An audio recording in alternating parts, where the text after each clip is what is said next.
Hi and welcome. This is Vince, VE6LK, and I'm here to talk to you about VHF, UHF, operating considerations for backcountry travel. This presentation is aimed primarily at those that go motorized off-roading. I'm going to talk about what's a repeater, what's in a repeater, the magic in behind that technology. How do you find one? What does it cover? Squelch basics, we need a quick review there. What to program in a radio to use the repeater. A best approach for handling all of those memory channels in your radio. What happens if you don't pre-program your radio and you go on a trip? What's crossband repeat? What's a band plan and how to read it? So what's a repeater? First off, it's a device that rebroadcasts signals it hears over a wide area. It's always located at a dedicated or designated site. It's purpose-built for that site and location and for a given need at that location. It's usually owned or managed by individuals or clubs. Usually they're in operation 24/7. They are designed for unattended operation. Here's a typical repeater site seen here south of the city of Calgary in Alberta, located about 500 foot above the surrounding terrain. It's at a height of 4,600 feet or 1,400 meters above ground level.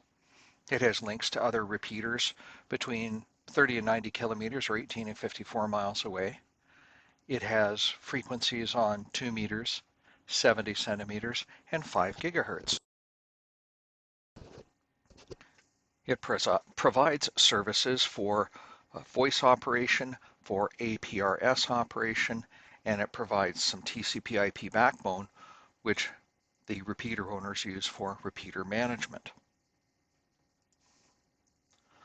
So what's in a repeater? It's this magic thing that most people have never seen. Well, there's a receiver, there's a transmitter, there's a power supply. Sometimes all of those things are located in the same enclosure or box. We call that a transceiver, just like you would a radio at your home. There's a repeater controller used to add identification and timer control.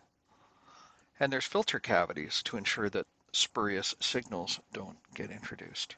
Timer control takes things into consideration like how long has the repeater been transmitting, how long has it been since the repeater has done its automatic identification, and so on and so forth.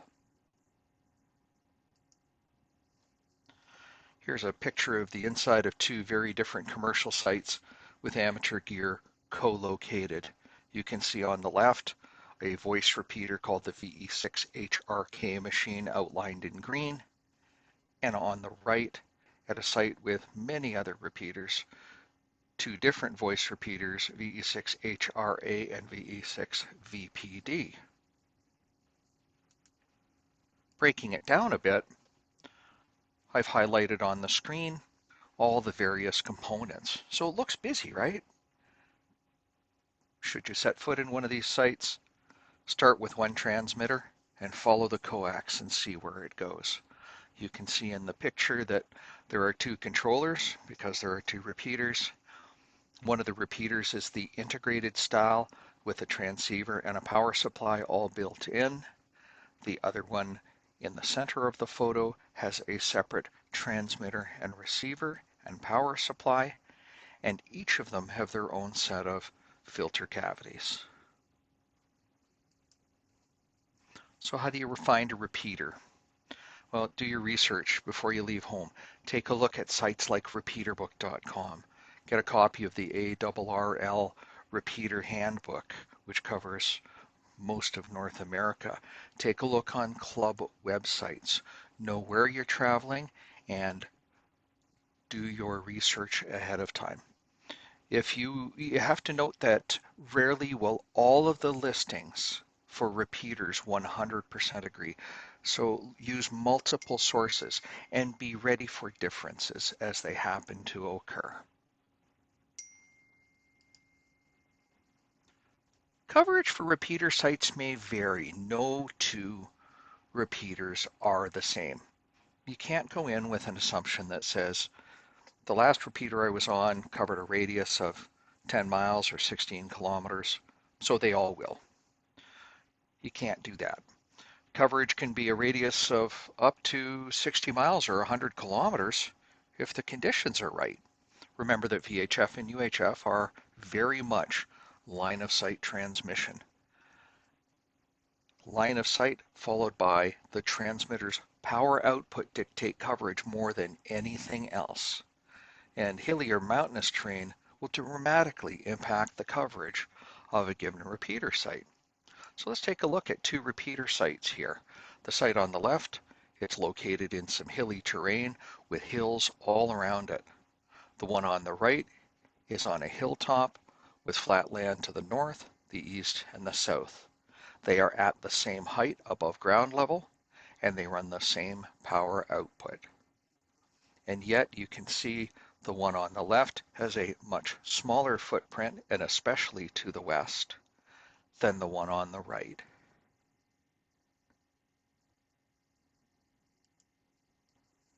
So let's switch gears a bit and think about FM analog radio's squelch basics. What to keep in mind is that there are three different types of squelch for FM. And without it, all you would hear is a lot of white noise.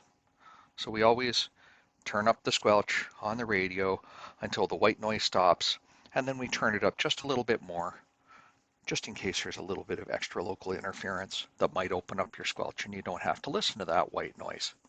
The three types of squelch are carrier squelch, which means the presence of the carrier alone is enough to open up the squelch, to open up the speaker, so that you can hear the signal coming in.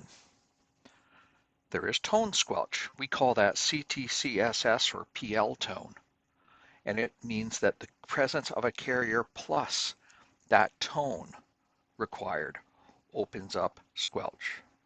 And then there's DCS or digitally coded squelch. The presence of a carrier plus the DCS code opens up the squelch on the receiver. So FM analog radio sold today, they do all of these modes.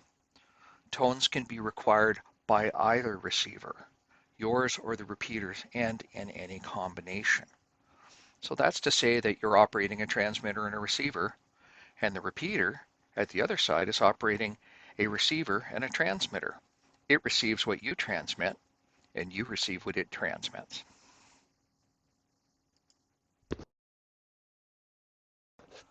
So taking a look at repeater book, I've got 4 examples here that I'll lay out. And the first one has no tones. So how would you program your radio for this?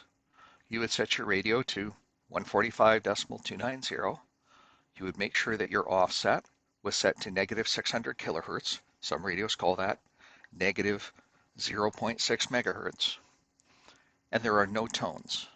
So in your radio, it would ask what kind of squelch you need. You would tell it carrier squelch or simply leave that field blank. In the next example, it's the same thing. It's a different repeater and different frequency, but from a squelch perspective, it's the same thing.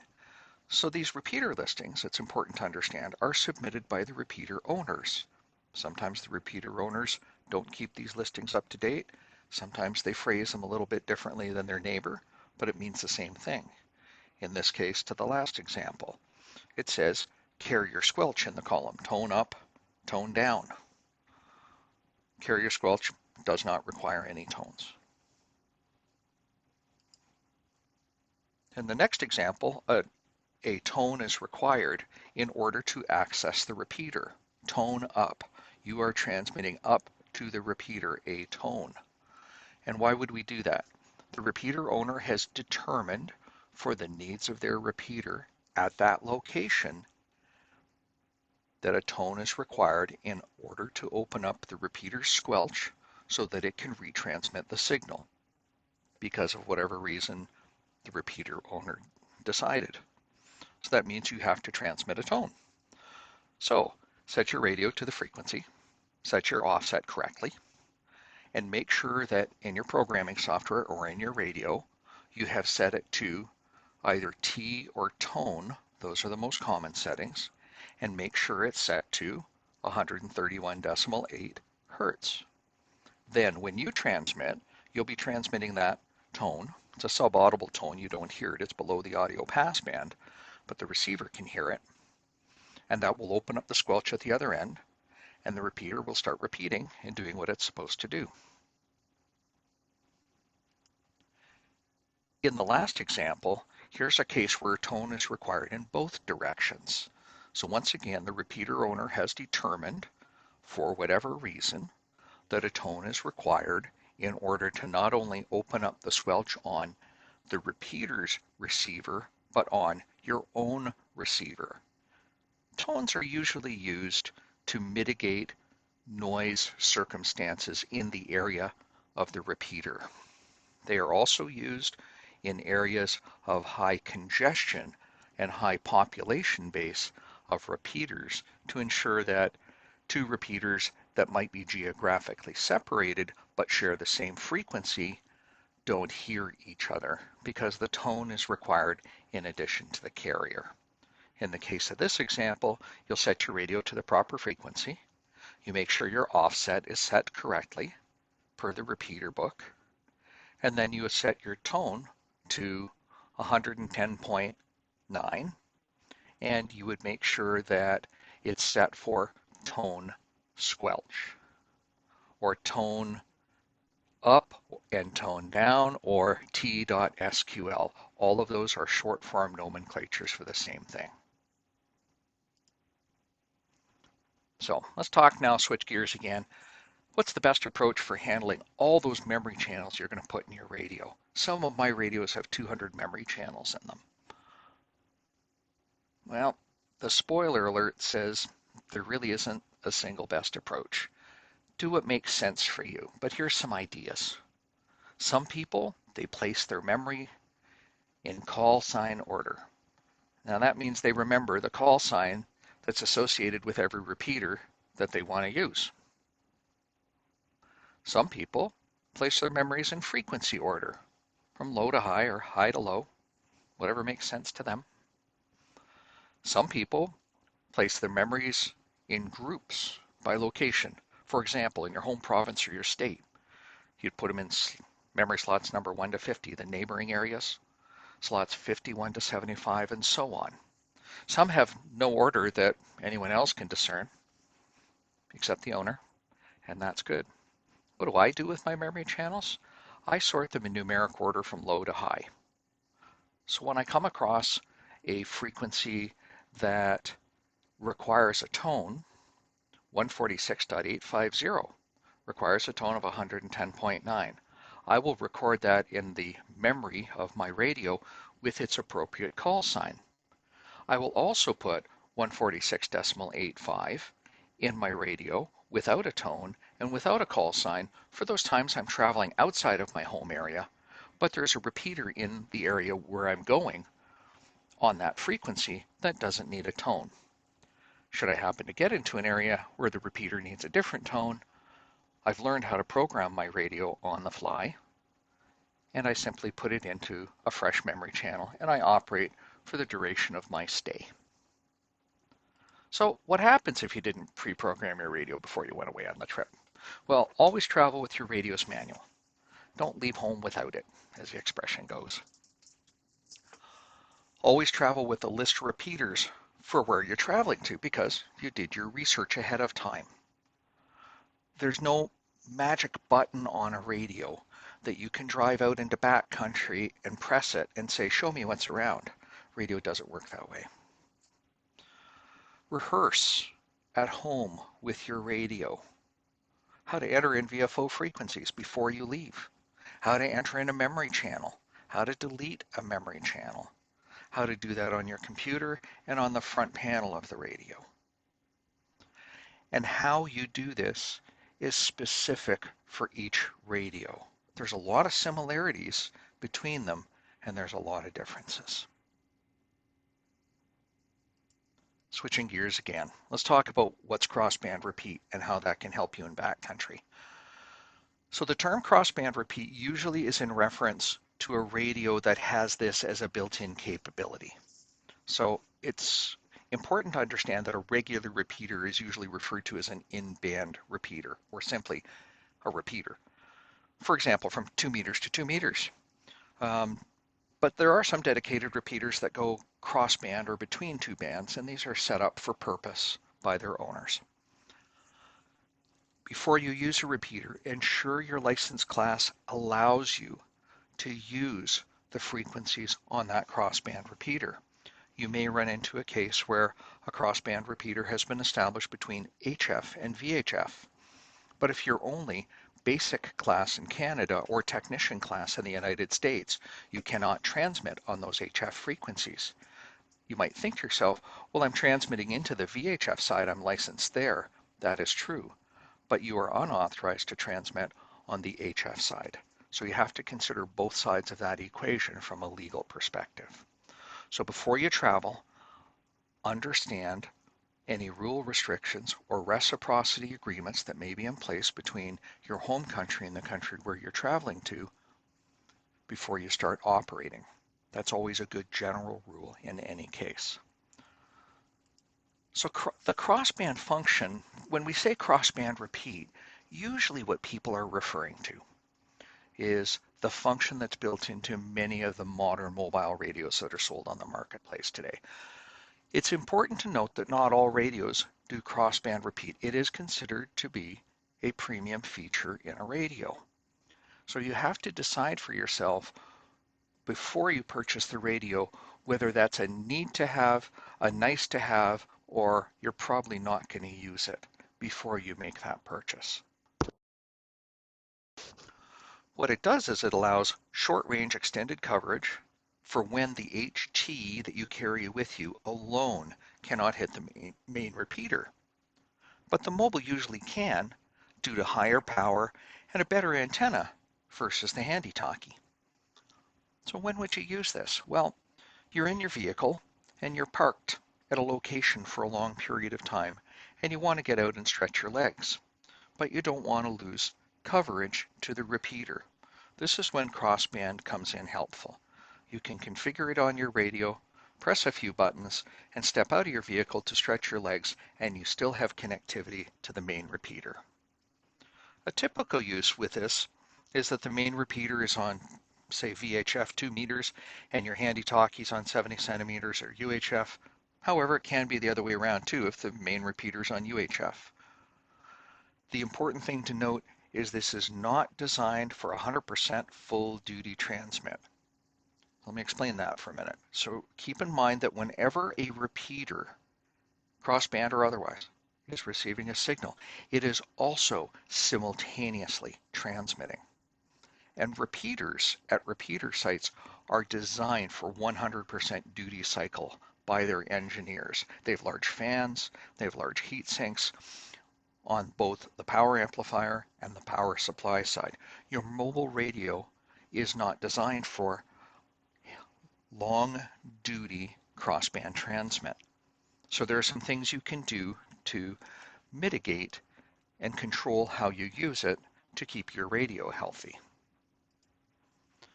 From a best practices standpoint, always use the lowest transmit power on the VHF side that requires the solid copy to get into the repeater. That helps with the battery life on your vehicle, and it helps with heat dissipation on the transmitter or on your mobile radio. Always use the lowest power on the UHF side. Just understand that even a watt of power on your handy-talkie and a watt of power or the lowest power setting on your mobile radio, whatever that is going to easily get you a kilometer or half a mile. You're probably not going to go stretch your legs more than half a mile away out in backcountry. And it also benefits the battery life on your handy-talkie. Always use a timeout timer of 90 seconds maximum on the mobile radio, because this prevents inadvertently tying up the VHF repeater and overheating of your mobile radio. Remember, it's not designed for 100% duty cycle. Always use a CTCSS tone, squelch, on the UHF side in both directions to your handy-talkie. This prevents accidentally opening up the squelch on your UHF side and retransmitting a blast of static on the VHF side, which ties up the repeater for everybody else from their ability to use it. Always turn your UHF receivers on your mobile radio, that squelch up full. If you're that close to the radio, you're going to open the squelch. I've never seen a radio yet that turning the squelch up full closes the squelch off totally. Read your radio manual and rehearse getting into and out of crossband repeat mode. Some radios offer some really simple keystrokes to get into it. Others require you to power the radio off, hold two buttons while you turn the radio on in order to get them into crossband repeat mode. This is not something you want to learn for the first time by opening your manual in backcountry. If you need this feature, you need to get in and out of it efficiently. Rehearse this at home. And avoid use of crossband repeat in an urban setting or in the city. Missing one step above, like forgetting to put a tone on it or forgetting to put out a timeout timer on it, and all too sadly common, can tie up not only an entire repeater, but an entire repeater network if they're linked full time. And you've tied it up inadvertently and prevented others from being able to use it.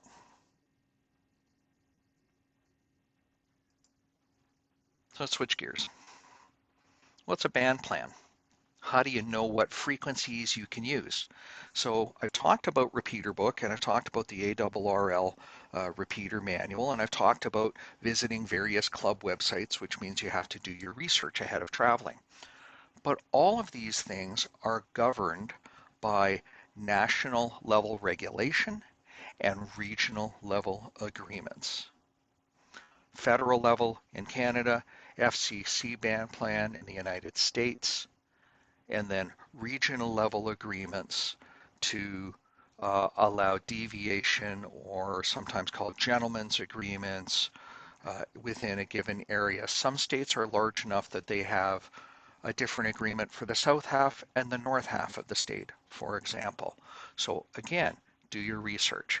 In Canada, refer to the RAC website for the band plan and search for any provincial regulations, provincial agreements or variants. In the USA, refer to FCC Regulation Part 97 and then the state agreement. And national variation regional variation really comes into play in higher populated areas with things like the channel spacing in VHF. And you're thinking to yourself, well, wait a minute, I thought this was a VFO and there's no such thing as channels. Well, we still call them channel spacing. If we space every frequency every 30 kilohertz apart, in a not highly populated area, sometimes every 20 kilohertz apart, sometimes every 15 kilohertz apart. These are all variances that you can expect to see. Again, do your research before you leave home. So I've pulled from the RAC band plan in Canada to grab some examples here. So first off, how do you read this? Well, find the band plan for your country. Then look for any regional agreements that might be in place. Then you begin looking for words like repeater inputs, repeater outputs in simplex. In the example I have here on screen, it says C note 7, C notes 10 and 11, C notes 12 and 13. The Canadian 2-meter band plan is 2 pages long, and it can be a little bit daunting to read first, but if you're just looking for those things, because that's what FM analog operators are concerned with, you can safely not worry about the rest. What that also means is only operate within those given ranges that are stated on the screen and stay out of those areas that aren't highlighted in green or red in this example. So you get out into backcountry and you discover the repeater isn't working. How do you make sure everybody knows what frequency to go to? So this is largely a matter of coordination among your group. It's not a regulatory matter at all, provided you stay within the band plan and do all those things that we've talked about up till now, which are all prerequisites to this. Plan before you travel. If you're traveling with a group of people, say to people, Today we're going to use the VE6ABC repeater. It's on a frequency of X. It has these tones. Matter of fact, don't even say today. Next weekend we're going to be traveling, and here's the repeater we'll be using. Plan in advance. And if for whatever reason that repeater should fail to respond, then we will fall back to 146.550 simplex. Have people understand what the frequencies are ahead of time. This is commonly done for volunteer events like road rallies and cycle tours and foot races. There's a primary and an alternate frequency designated. You can do that within your group just as easily. Rehearse the frequency change before you travel. This is all about getting to know your gear. If you're parked in your driveway and you know that the VE6ABC repeater is on memory channel 12 and 146.55 simplex is on memory channel 19 because you have a printout of your memory channel list from the software, then it's simply a matter of going to memory channel 12 and then practicing switching to memory channel where 146.55 is. Rehearse this, because in times of stress, you may forget how to change that channel if you don't do it very often, or how to get to a specific place.